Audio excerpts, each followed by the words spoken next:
썰맘 구독자 여러분 안녕하세요. 저는 초등학교에 다니는 딸과 3살짜리 아들을 키우는 워킹맘입니다.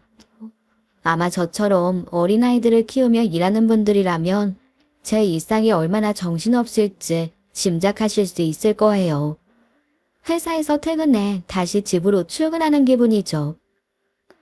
그래도 저는 그런 생활이 눈물 날 만큼 행복하다면 믿으시겠어요? 저를 반기는 가족들과 포근한 집이 있다는 게 얼마나 소중한 일인지 아마 모르시는 분들이 많을 겁니다. 하지만 일상의 행복을 잃어본 적이 있는 저는 그 소중함을 누구보다 잘 알고 있어요. 오늘 저는 여러분들에게 밑바닥까지 떨어졌던 제 인생이 어떻게 다시 날아오를 수 있었는지 그 치열하고 놀라운 경험에 대해 말씀드리려고 합니다. 혹시 지금 과거의 저처럼 끝이 없을 것 같은 절망에 허우적대는 분들이 계신다면 제 사연에 귀 기울여 주시길 부탁드릴게요. 인생은 정말 알 수 없고 그래서 살아볼 가치가 있다는 걸 느끼게 되실 겁니다. 저는 초등학교 때 부모님이 이혼하시고 외가댁에서 자랐습니다. 엄마가 저와 언니의 손을 잡고 친정으로 들어서던 날 외할머니는 엄마의 등짝을 때리며 원망하듯이 말씀하셨어요. 아이고 이거사. 꼴 좋다 꼴 좋아. 내가 그렇게 안 된다고 해도 큰 소리 치더니 결국 이렇게 끝날 걸 그렇게 키를 쓰고 결혼한 거야? 내 큰 놈팡이가 결국 집안을 거덜낼 줄 알았어.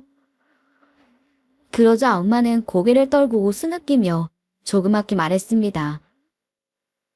잘못했어요, 엄마. 죄송해요. 그날부터 엄마는 시장에서 분식집 하는 할머니를 도와 함께 장사했습니다. 외할머니는 저를 쌀강아지라고 부르며 무척 예뻐해 주셨어요. 그렇게 시작된 외가에서의 생활은 생각보다 나쁘지 않았어요. 여자 넷이 가끔 투닥거리기도 했지만 반대로 웃음이 끊이지 않았거든요. 하지만 그런 행복도 길게 가지는 못했습니다. 제가 중학교에 들어갈 무렵 갑작스러운 교통사고로 엄마가 돌아가신 거예요. 엄마를 보내던 날 외할머니는 기절까지 하면서 슬퍼하시더군요. 저는 그제야 늘 엄마에게 눈을 흘기시던 할머니의 마음이 정말 미움이 아니었다는 걸 깨닫게 됐죠. 그 이후로 저는 홀로 장사하시는 할머니를 돕기 위해 학교가 끝나면 매일 분식집으로 달려갔어요. 그럼 할머니가 제 머리를 쓰다듬으며 이렇게 말씀하셨네요. 아유, 우리 쌀강아지 왔는가?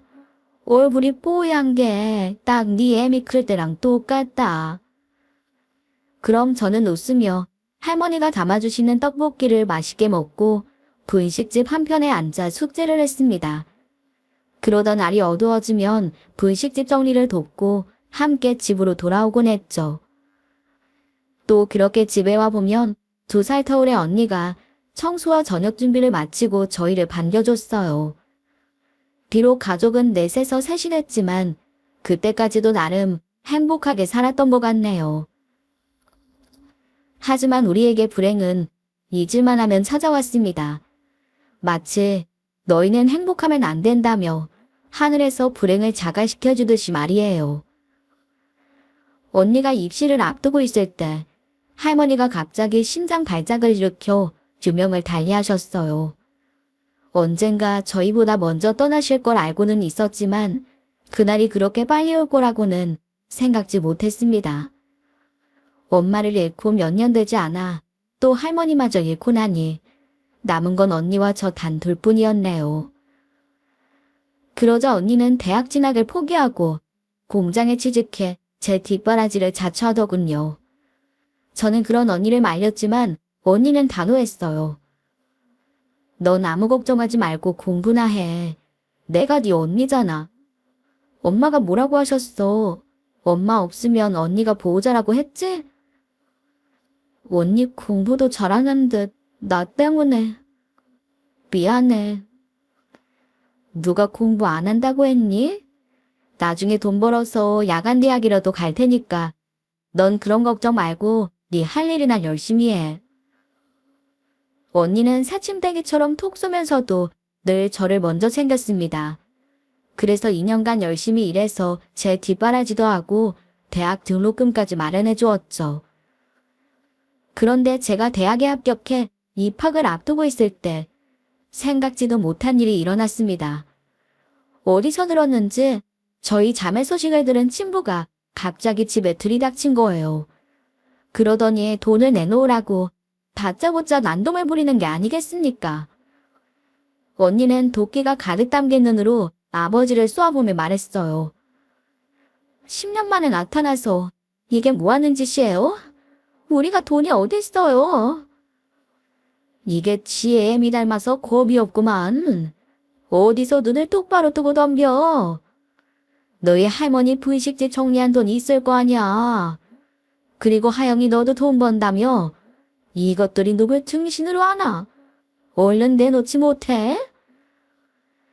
그깟 손바닥만한 분식집 보증금이 얼마나 한다고 그래요. 그리고 양심 있으면 어떻게 여기 와서 돈을 달래요? 아빠 바람나고 도박해서 재산 다 말아먹은 거 우리가 잊은 줄 알아요. 먹고 죽을 돈도 없으니 어디 마음대로 해봐요. 그렇게 악을 쓰며 버텼지만 결국 아버지란 사람은 온 집안을 뒤져 전 재산을 넣어둔 통장과 도장을 들고 사라져버렸네요. 저는 등록금을 내지 못해 대학을 포기해야만 했습니다. 그날 언니와 저는 부둥켜 안고 한참을 울었습니다. 대출도 알아보고 여기저기 빌려보려고도 했지만 상황이 여의치 않았던 거죠. 일이 그렇게 되자 이제 언니를 도와 돈이나 벌어야겠다고 생각했어요. 하지만 언니는 끝까지 반대하며 저를 재수학원에 등록시켰네요.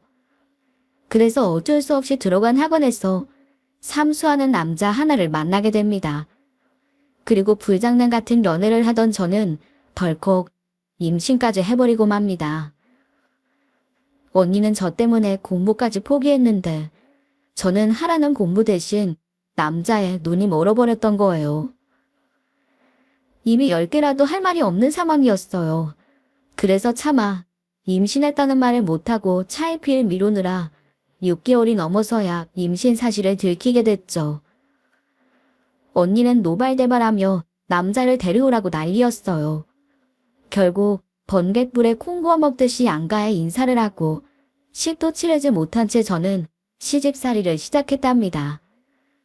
남편이 삼수생이니 차림을 따로 차릴 능력도 없었네요. 시댁으로 들어가기 전날 저는 눈물을 흘리며 언니에게 이렇게 말했어요. 언니 미안해.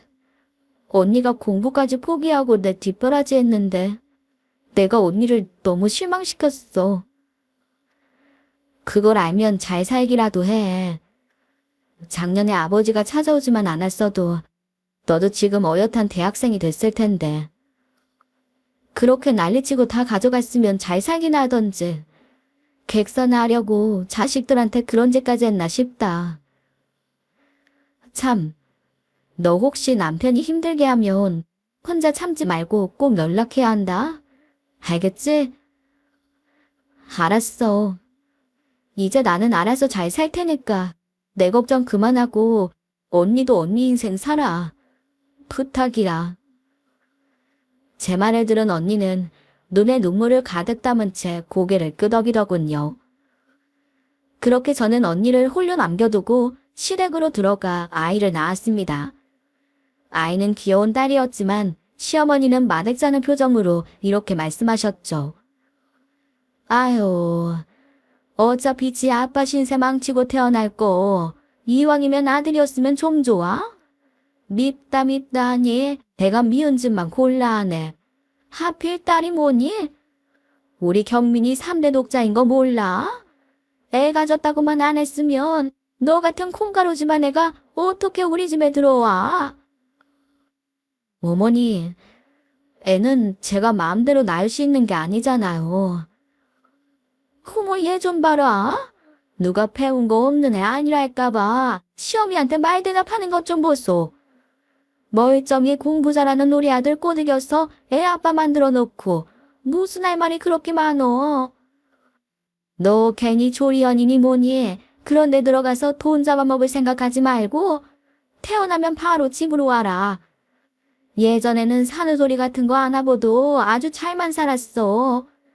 요즘은 먹고 살만하니 둘째들을 다 해와 암튼.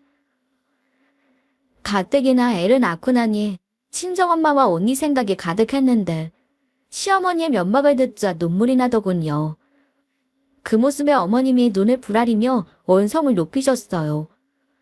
아니, 왜 눈물을 질질 짜고 그래? 누가 보면 내가 너 시집살이라도 시키는 줄 알겠다. 당장 그치지 못해? 그래서 저는 서러운 마음도 감추며 눈물을 삼켜야만 했습니다. 그리고는 곁에 앉은 남편을 보며 조심스럽게 물었어요. 오빠, 우리 언니한테 연락했어요? 언니는 왜 아직 안 오지? 저 형한테 연락 안 했는데? 아버지가 37일 지나기 전에는 사람들한테 애 보여주지 말라고 그러셨어. 그건 옛날 얘기 아니에요? 요즘은 어차피 병원에서 낳는 건데. 그리고 어머님, 아버님은 벌써 아기 다 보셨잖아요. 제가 남편의 말에 토를 달자 어머님이 또 파르르 화를 내며 말씀하시더군요. 너 지금 우릴 누구랑 비교하는 거야? 우리는 한 집에 사는 사람들 아니냐? 근데 너희 언니야, 오면이 애하고 성도 다르고 따로 사는 남인데 어디다 비교를 해? 조심해서 나쁠 거 없으니 친정 언니는 나중에 오라고 해라. 부모 없이 자라서 뭘 아는 게 있어야지. 이런 것까지 하나하나 가르치려니 내가 지친다 지쳐. 저는 애를 낳고도 친정 언니를 만나지 못하고 전화통화만으로 아쉬움을 달래야했습니다. 언니는 아이는 나중에 보고 저만이라도 보러 오겠다고 했지만 시어머니가 그것도 탐탁지 않아 하시더라고요. 하지만 그때까지 당한 서러움은 시집살이 축에도 못 끼는 수준이었어요. 본격적인 순환시대는 아이와 제가 퇴원해 집으로 가면서 시작됐거든요.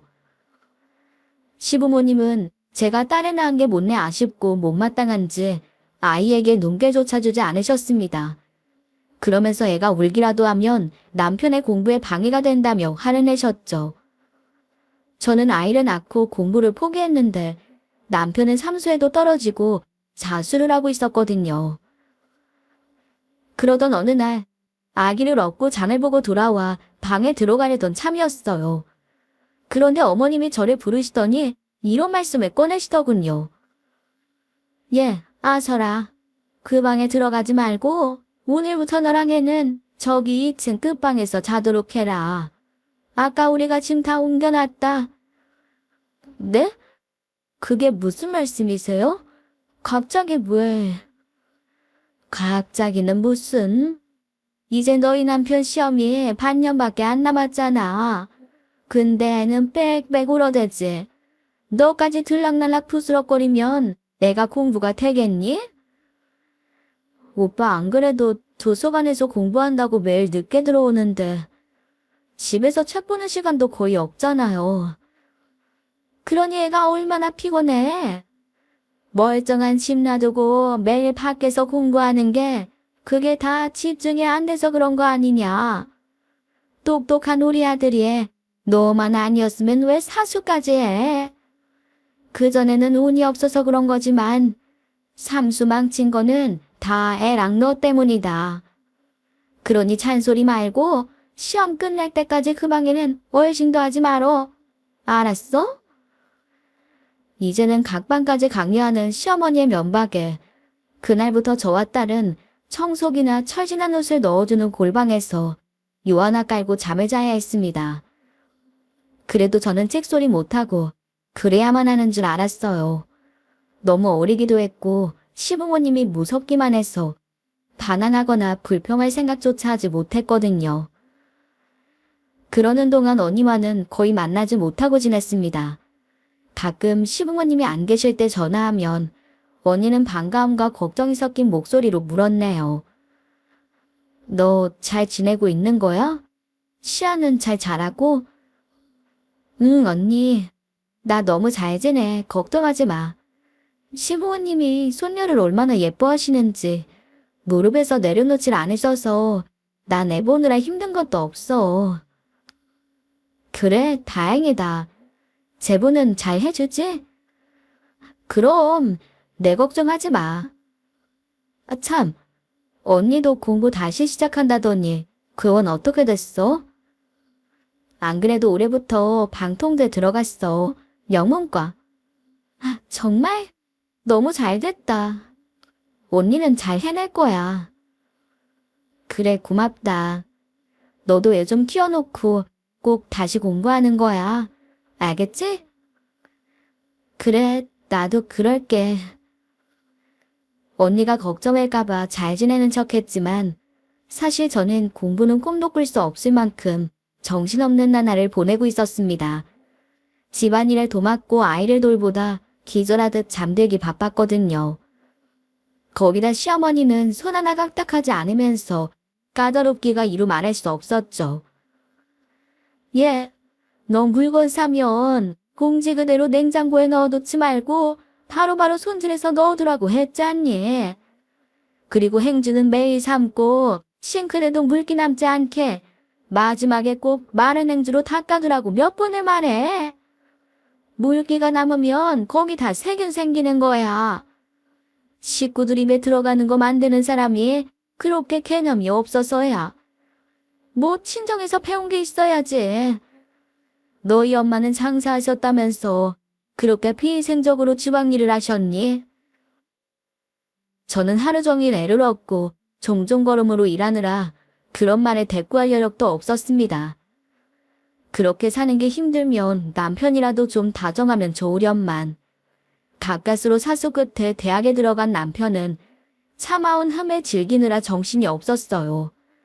게다가 서울에 있는 대학에 가지 못해 경기도 외곽의 학교에 들어간 것을 핑계로 매일같이 외박을 일삼았네요. 결국 하루가 멀게 자점을 넘기거나 자고 들어오는 남편을 향해 참다 못해 한마디 했습니다. 오빠, 지금 며칠 만에 집에 들어왔는지 알아요? 나랑 시야만 놔두고 진짜 너무하는 거 아니에요? 난 오빠도 없는 집에서 하루 종일 어머니 잔소리 들어가면서 밥하고 빨래하고 힘들어 죽겠어요. 근데 오빠는 밖에만 나가버리면 우리는 까맣게 잊어버리나 봐. 이게 어디서 봉건이 쏘가지고 지금 바가지라도 긁는 거야? 내가 놀러 다니냐? 다 나중에 너랑 애 먹여 살리려고 공부하느라 그런 거 아니야. 요즘 취업하기가 하늘의 별 따기라는 거 몰라? 1학년 때부터 열심히 안 하면 취업은 꿈도 못 꿔. 거기다 학교는 좀 멀어? 꼬박 지하철로 1시간 반이나 가야 되는데 네가 기숙사도 못 들어가게 해서 매일 길에서 왔다 갔다 3시간을 낭비하잖아. 그럴 바에야 도서관에서 공부하는 게 낫지. 하긴 네가 요즘 대학생이 얼마나 힘든지 짐작이나 하겠냐? 말은 바로 해요. 오빠가 언제 도서관에 있었어? 지난번에도 주머니에서 클럽 영수증 나오던데. 그리고 영화는 누구랑 봤어요? 너 설마 주머니도 막 뒤지고 그러냐? 이제 하다하다 의부증까지 생긴 거냐고. 말 조심해요. 빨리 하려다 본 것뿐이니까. 뭐라고 다니든 오빠는 한 집안의 가장이라는 거 잊지 말아요. 오빠한테는 나랑 시야가 있어. 다른 대학생들이랑은 다르다고요. 야, 네가 말 안 해줘도 뼈저리게 느끼고 있으니까 작작 좀 해. 아, 이러면서 집에 들어오라는 게 말이 되냐? 눈만 마주치면 바가지에 잔소리해. 집구석이라고 어디에 들어오고 싶겠냐고. 그렇게 저와 한바탕 실랑이를 한 날에는 성질을 내고 나가서 날이 어둡도록 PC방에 있다가 담배 냄새를 가득 안고 들어오기 일쑤였습니다. 그러니 불만이 있어도 말할 수 없고 힘들어도 하소연할 곳이 없더라고요. 그럴 때마다 문을 박차고 나가버리고 싶은 생각이 굴뚝 같았어요. 하지만 아직 어린 딸이 눈에 밟혀 그럴 수도 없었네요. 그러던 어느 날 기죽어 사는 저라도 도저히 분노하지 않을 수 없는 일이 일어났습니다. 온 가족이 저녁을 먹는데 남편이 뜬금없는 말을 꺼내더라고요. 저 아무래도 3시간씩 걸려서 학교 다니는 게 영 비효율적인 것 같아요. 그래서 학교 앞에 오피스텔 하나 얻으려고요. 괜찮죠? 그 말에 잠시 고민하던 시아버지가 말씀하셨어요. 하긴 요즘 대학생은 학점 관리도 잘해야 하는데 기에서 맹탕 시간 버리는 게 아깝긴 하지. 진직에 기숙사 들어갔으면 생돈 안 나가고 좋았을 텐데. 새아기도 이제 집에 적응 좀 됐을 테니 너 없어도 괜찮겠지. 그렇게 하도록 해라. 아버님은 제 의견은 듣지도 않고 남편에게 자취하라고 벌컥 허락해 주셨네요. 그래서 신이 난 남편이 며칠 만에 오피스텔을 계약했다며 가방 가득 옷을 챙겨 들고 집을 떠났습니다. 그 뒤로 저는 어린 딸을 키우며 남편도 없는 시댁에서 고달픈 시간을 보내야 했고요. 그러다 하루는 시부모님이 친구들과 부부 동반으로 경주여행을 떠나셨어요. 그래서 저도 기다렸다는 듯 아기 짐가방을 챙겨 후다닥 집을 나섰습니다. 마침 집도 비었으니 저도 남편의 오피스텔에 가서 새 식구만의 오붓한 시간을 갖고 싶었던 겁니다.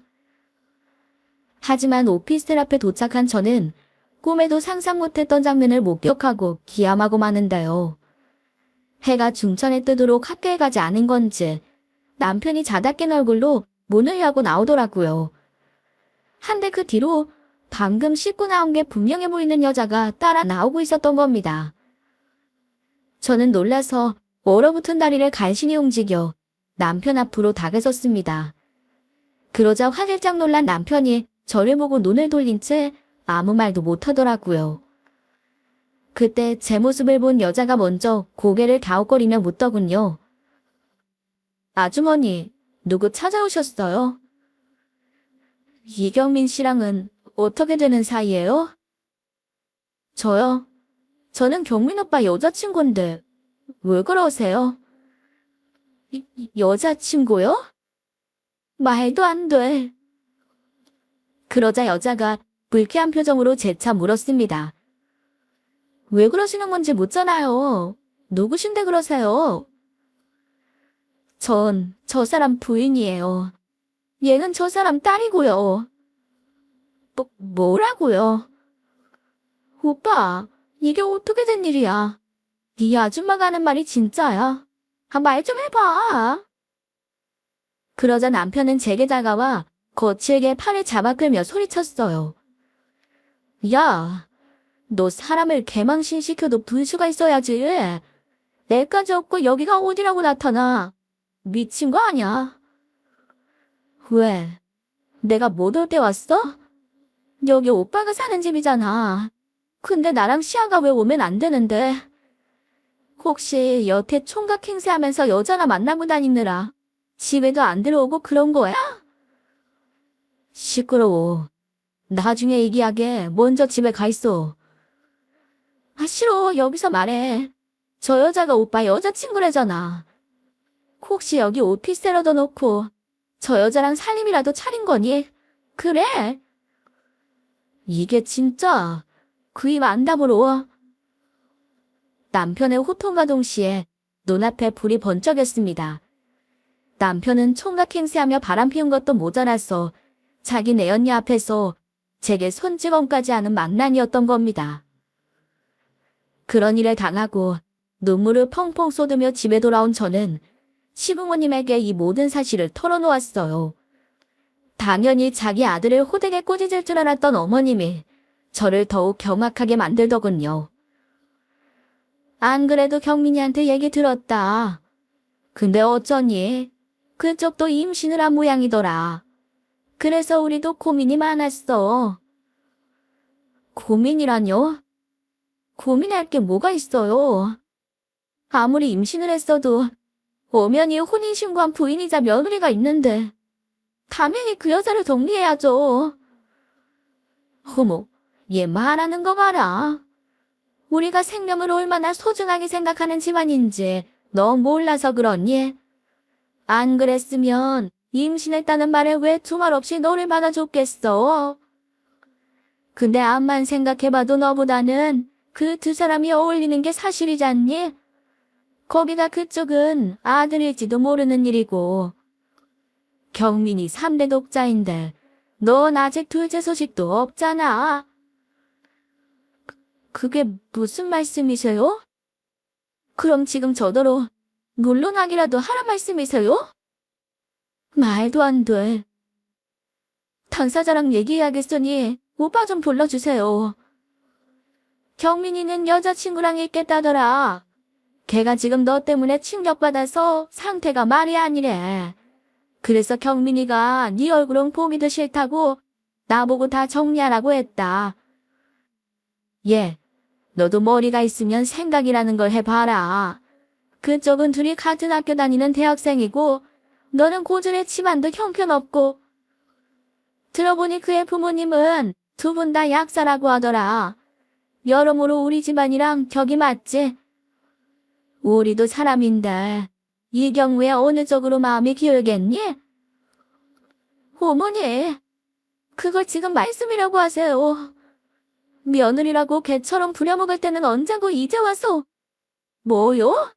격이 맞아요. 저것 좀 봐. 누가 막 자란 애 아니랄까봐 쌍스러운 말이나 입을 감고. 마음 같아서는 더 심한 욕이라도 한 사발 해주고 싶은데 그래봐야 내 입만 더러워지니까 이 정도에서 멈추는 거예요. 좋아요. 나도 이 더러운 꼴 더 보고 싶지 않으니까 깨끗하게 갈라서 줘. 대신 시아는 제가 데려가요. 잘 생각했다. 위자료는 섭섭지 않게 챙겨줄 테니 나중에 애 앞세워서 우리 경민을 괴롭히지 않겠다고 각서 한 장 쓰고 가라. 그건 걱정하지 마세요. 시한테 그런 모조리 같은 아빠 있다고 말할 생각, 추워도 생각 없습니다. 차라리 아빠는 죽었다고 하는 게 애한테 덜 상처 주는 일이니까. 그렇게 대차게 대답하고는 미련 없이 시댁을 나와버렸습니다. 그리고 위자료와 양육비 몇 푼을 챙겨 갈라선 저는 아이를 데리고 다시 언니가 있는 집으로 들어갔네요. 제 이야기를 듣고 기절할 듯이 놀란 언니는 당장 시댁에 달려가 다 엎어놓겠다며 난리도 아니었어요. 하지만 저는 그런 언니를 말리며 이렇게 말했습니다. 하지마 언니. 사실 나 너무 후련해. 뭐? 너 그게 무슨 소리야? 사랑이고 뭐고 정신없이 치른 결혼이라. 힘만 들지 행복하다는 생각은 한 번도 해본 적이 없어. 매일 구박하는 시부모님의 밖으로만 도는 남편, 끝없는 집안일. 그냥 시아 때문에 참고 살려고 버틴 거지. 그래서 사실 누군가 이 결혼을 끝내주길 기다린 걸지도 모른다는 생각이 들어. 시아한테는 너무 미안하지만. 뭐야? 그렇게 힘이 들었으면 진즉 말했어야지.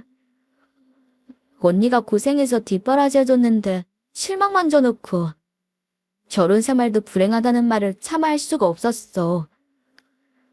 미안해 언니. 위자료니 양육비니 싸워볼 수도 있었지만 그 인간들이랑 더는 얼굴 마주하고 싶지도 않아서 그냥 주는 대로 받고 나와버렸어. 그래도 이제야 숨이 좀 쉬어지는 것 같고 마음이 편해. 네가 그렇다면 어쩔 수 없지. 그래, 그런 거지 같은 집구석 깨끗하게 입고 멋지게 잘 사는 게 가장 큰 복수다. 아마 그 여자도 얼마 안 가서 지 발등 찍었다는 걸 알게 되겠지. 맞아. 누가 아니래? 그렇게 저는 눈물 섞인 웃음으로 지옥 같던 결혼 생활에 마침표를 찍었습니다. 그리고 그 후로 얼마간은 잠깐씩 아르바이트하는 시간 빼고는 아이 양육에만 온 정성을 쏟았어요. 딸이 아버지의 부재를 느끼지 않도록 더 정성껏 키우고 싶었거든요. 그러느라 3년이라는 시간이 훌쩍 흐르고 나니 시댁에서 받아온 돈도 바닥을 보이더군요. 그래서 저도 뭔가를 해보기 위해 학원에 등록했습니다. 가방끈도 짧은 제가 취직하려면 컴퓨터 관련 자격증 몇 개쯤은 있어야겠더라고요. 그렇게 자격증을 따고 나서 몇몇 회사에 이력서를 넣고 연락을 기다렸네요. 하지만 내로라 할 학벌도 없고 사회생활 경험도 부족한 저를 뽑아주는 곳은 어디에도 없었습니다. 운 좋게 몇 군데 면접의 기회가 오긴 했지만 최종 합격까지 이어지지는 못했어요. 그러던 어느 날 이력서를 넣고 한참이 지나도록 연락이 없던 업체에서 면접을 보러 오라며 전화가 왔습니다. 거의 포기 상태였던 저는 뜻밖의 연락을 받고 신바람이 나 면접 장소로 향했네요. 연락을 준 회사는 반조리 형태의 분식을 밀키트로 만들어 마트에 납품하는 업체였어요. 규모가 크지는 않지만 제품 후기가 나쁘지 않아 점점 매출이 늘고 성장하는 회사였습니다. 거기선 물품을 관리할 사무직원을 모집한다는 공고를 보고 지원했던 거예요. 그런데 면접 장소에 도착한 저는 잔뜩 주눅이 들고 말았어요. 단 2명을 뽑는 자리에 면접 온 사람만 20명이 넘더라고요. 제 순서는 가장 마지막이었는데 분위기를 보니 고졸은 저뿐인 것 같았죠. 하지만 어렵게 잡은 기회이니만큼 후회 없이 최선을 다하리라 다짐했습니다. 잠시 후 드디어 제 이름이 호명되고 면접관들 앞에 섰습니다. 한데 다른 사람들은 한참이 걸려 끝난 면접이 저에게는 몇 마디 질문을 하지도 않고 싱겁게 끝나버렸어요. 그러더니 아예 돌아서는 등 뒤에 대고 수근덕대며 웃는데 그 소리가 제 귀에까지 들려왔네요. 헐, 고졸에 애 딸린 이혼 여자나 도대체 무슨 용기로 취직하려고 하는 걸까? 이거 혹시 서류 전형 잘못 처리된 거 아냐? 저런 사람이 어떻게 면접까지 올라왔지? 그런 말까지 듣고 나니 도저히 분한 마음에 그냥 돌아설 수가 없겠더라고요. 그래서 저도 모르게 제 이력서를 보고 이죽거린 면접관을 향해 또박또박 말했습니다. 저는 분명히 학력 무관이라고 쓰인 모집 공고를 보고 지원한 겁니다. 그리고 아이 엄마나 이혼한 사람은 지원하지 말라는 말도 없었고요. 제가 지금은 이 회사의 취업 지원자지만 다른 한편으로는 이 회사의 물건을 사는 소비자일 수 있습니다. 그런데 인간에 대한 기본 예의도 모르는 직원들이 다니는 회사 음식을 과연 믿고 먹을 수 있을지 심히 의심되네요. 제 말에 면접관의 얼굴이 붉게 달아올랐고 주변에 있던 사람들의 눈길이 다 저에게 쏠리기 시작했어요. 그런데 그때 뒤편에서 이 모습을 지켜보던 장년의 여성 한 명이 천천히 저를 향해 걸어오며 말했습니다. 오해하지 말아주세요. 면접관이 실수를 한 것 같은데 그저 개인적인 의견일 뿐 회사의 입장과는 전혀 다릅니다. 저희는 원래 학력, 경력 무관하게 능력만 보고 사람을 뽑으려고 했어요. 그래서 모집 공고도 그렇게 나간 거고 지원자분이 서류 전형에도 합격한 겁니다. 혹시 기분 상하셨다면 제가 회사를 대표해서 사과드릴게요. 그리고 채용 취지도 파악 못하고 면접관 자리에 앉은 직원에게도 사과 받으셔야 할 것 같네요. 그쵸? 그 말에 상대가 쭈뼛거리며 저를 향해 어색하게 사과하더군요. 죄송합니다, 윤하진 씨. 제가 큰 결례를 저질렀습니다. 순간적으로 욱해서 세게 나갔던 저는 예상치 못한 상황을 만들고 당황했어요. 그래서 얼른 괜찮다는 눈짓을 보낸 후 문으로 걸어나가려는데 그런데 그때 다급하게 저를 부르는 목소리가 들려왔습니다. 윤하진이라고? 잠깐만, 내가 아는 그 윤하진? 어머, 하진 씨, 나 알아보겠어? 그 말에 뒤돌아보자 아까 면접관을 향해 이침을 날렸던 장년의 여성이 상기된 표정으로 저를 바라보고 있더군요. 저는 영문을 몰라 조심스럽게 물었습니다. 지금 저 부르신 거 맞으시죠? 죄송하지만 누구신지. 개미분식 손녀 맞지? 할머니가 이름보다 쌀강아지라고 자주 부르셨던 게 기억나는데. 개미분식은 어떻게? 혹시 저희 가게 오셨던 손님이세요? 그래, 손님은 맞는데 보통 손님이 아니지. 그 가게에서 반년 가까이 공짜로 김밥 얻어먹었던 사람이야. 혹시나 전혀 기억 못하겠어? 할머니가 가게 옆에서 장사하도록 편히 봐주셔서 거기서 자판 깔고 야채 팔았던 아줌마야. 안 그래도 얼굴이 낯이 익었는데 이름 들으니 확실히 알겠네. 어머, 기억나요. 상추랑 고추, 가지 이런 거 팔았던. 저희 할머니가 아줌마만 보면 먼저 간 엄마 생각난다고 안쓰러워하셨는데. 그랬지. 그때가 중학생이었던 것 같은데. 학교 끝나고 할머니한테 와서 이것저것 도와주던 모습이 눈에 선하네. 이럴 게 아니라 우리 자리를 옮겨서 얘기 좀 하자고. 그때 곁에서 저희의 대화를 듣던 직원이 난감한 표정으로 말했습니다. 대표님, 오후에 농장주 만나기로 하셔서 지금 출발하셔야 할 것 같은데요. 아, 그래. 선약이 있었지. 하진아, 내가 내일 다시 연락할게. 시간 좀 내줄 수 있겠니? 그동안 어떻게 지냈는지 꼭 듣고 싶다. 네, 그럴게요.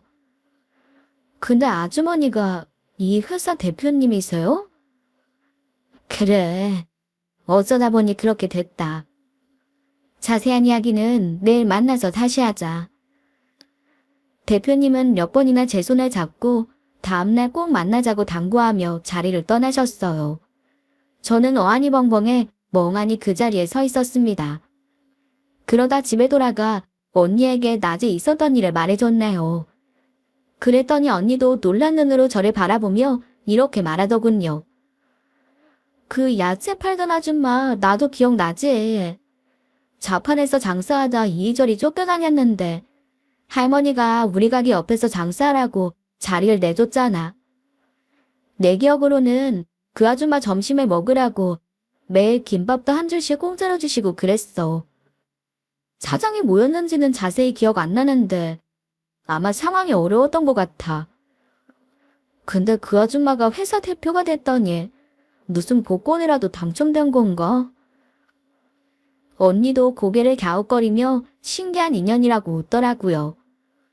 그리고 다음날 제 휴대폰으로 연락한 아주머니와 만나게 됐죠. 저는 할머니의 안부를 먼저 전하려고 했는데 의외로 아주머니가 이미 소식을 알고 있더군요. 할머니 돌아가셨다는 얘긴 들었어. 사실 몇 년 전에 무의식집으로 한번 찾아갔었거든. 그랬더니 그 자리에 닭강정집이 들어왔더라고. 주인한테 물으니 할머니가 돌아가셨다고 하더구나. 네, 저 고등학교 때 돌아가셨어요. 그래서 분식집도 문 닫았고요. 원래는 언니가 가게를 계속해보려고 했는데 도저히 그 맛이 안 난다고 하더라고요. 사실 저희 언니가 요리에는 정말 재주가 없거든요. 사실 그날 너희 할머니 만나서 감사 인사드리려고 찾아갔던 거야. 그때 우리 남편이 갑자기 쓰러져서 살인만 하던 내가 돈을 벌러 무작정 시장으로 나갔지. 근데 텃세가 얼마나 심한지 자리 잡기도 힘들더라. 그때 너희 할머니가 먼저 간 딸 생각이 난다면서 자리도 내주고 매일 김밥도 공짜로 주셨어. 어디 그뿐이니?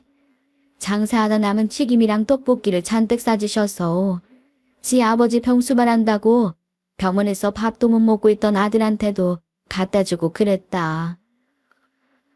그렇게 반년 정도 장사했는데 남편이 끝내 떠나버리더라.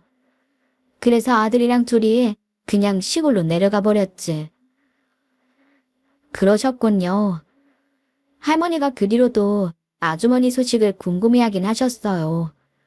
아주머니가 돌아가신 저희 엄마랑 비슷한 또래라 혼자 애 키워보려고 아등바등하는 게 딱 엄마 같았다고 하셨거든요. 그런 은혜도 모르고 내가 진즉에 찾아뵙고 인사드렸어야 하는 건데. 괜찮아요. 아마 다 보고 계시겠죠. 지금 이렇게 성공하신 거 보면 엄청 흐뭇해하실 것 같은데요. 그게 다 너희 할머니 덕이다. 네? 그게 무슨 말씀이세요? 너 우리 제품 안 먹어봤지? 아마 할머니 떡볶이랑 맛이 비슷할 거야. 사실 내가 시골에 내려가서 서울 생활 정리한 돈으로 작은 분식집을 인수했어. 거기서 할머니가 가르쳐 주신 대로 떡볶이를 만들었지.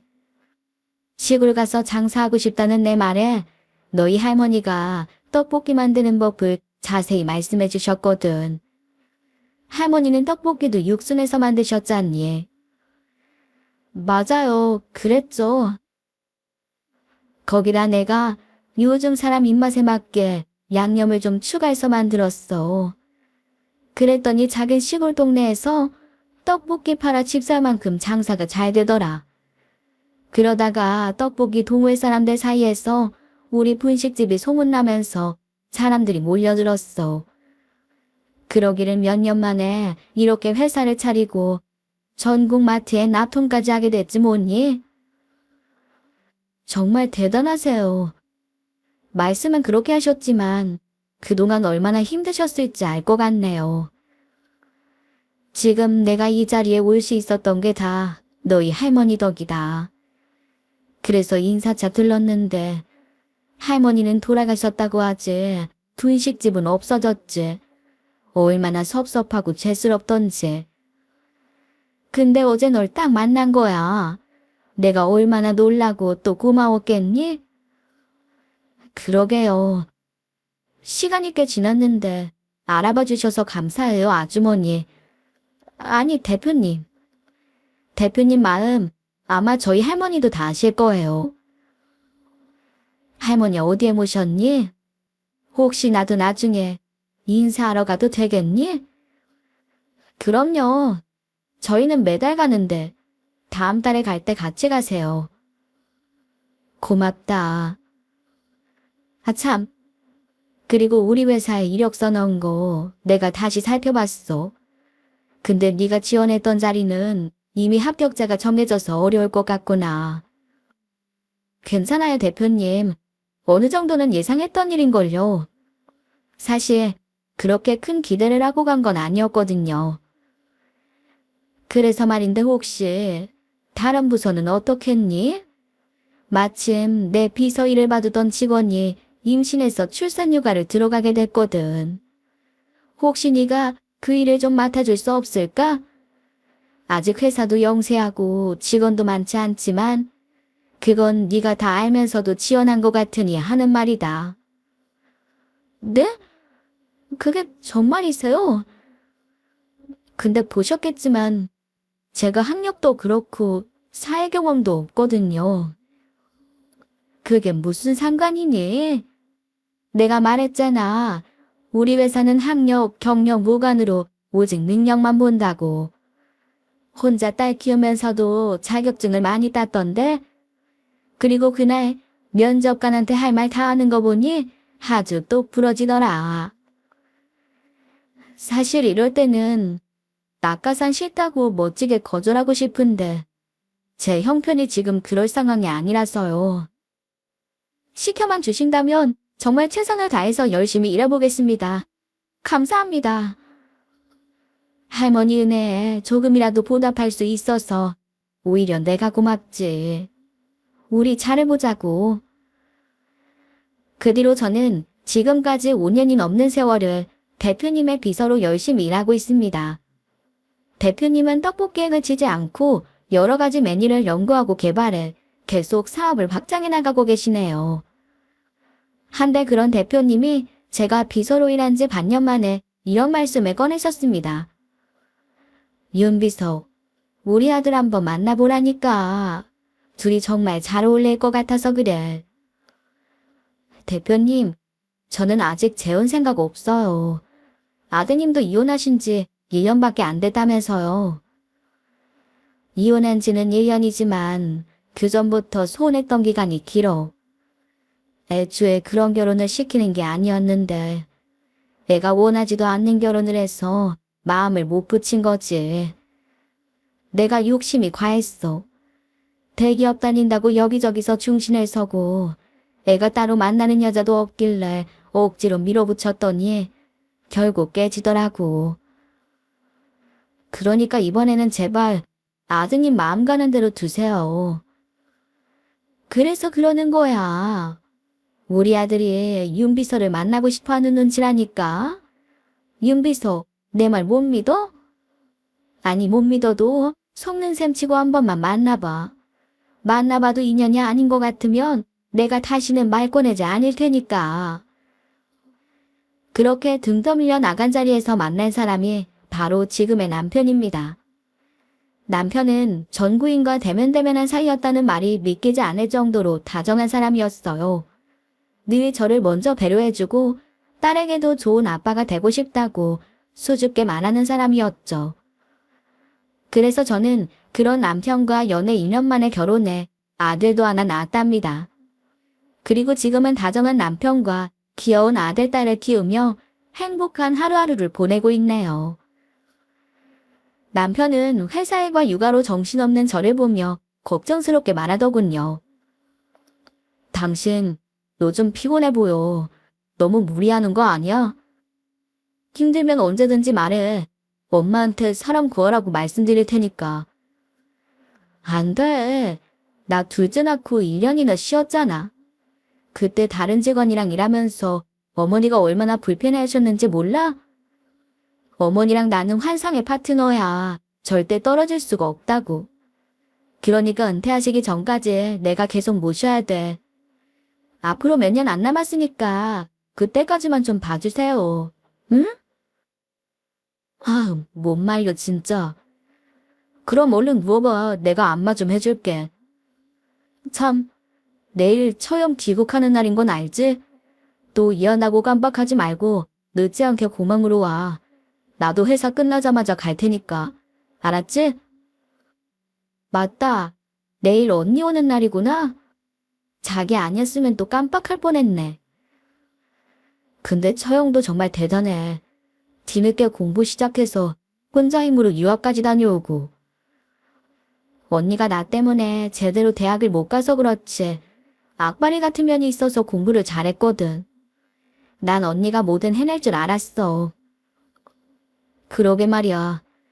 낮에 일하고 밤에 공부한 것도 대단한데 그렇게 모은 돈으로 유학까지 다녀오고 엄마가 도와준다는 것도 거절했다며? 난 언니 마음 이해해. 자존심이 세서 자기가 원하는 건 꼭 자기 힘으로 이루고 싶었을 거야. 그렇게 언니는 혼자 힘으로 유학까지 다녀와 지금은 여행사에 들어갔어요. 그래서 뻑하면 외국에 나가 얼굴 보기도 힘들답니다. 하지만 언니가 그 어느 때보다 활기차고 행복해 보여. 그런 모습을 바라보는 저도 덩달아 행복해지네요. 이제 저에게 바라는 게 한 가지 있다면 언니도 하루빨리 좋은 사람을 만나 따뜻한 가정을 꾸리는 일이랍니다. 그러니 여러분도 저희 언니가 평생을 함께 좋은 반려자를 만날 수 있게 저와 함께 빌어주시겠어요? 그럼 사연을 함께 해주신 여러분의 복된 하루를 기원하며 저는 이만 인사드리겠습니다. 감사합니다.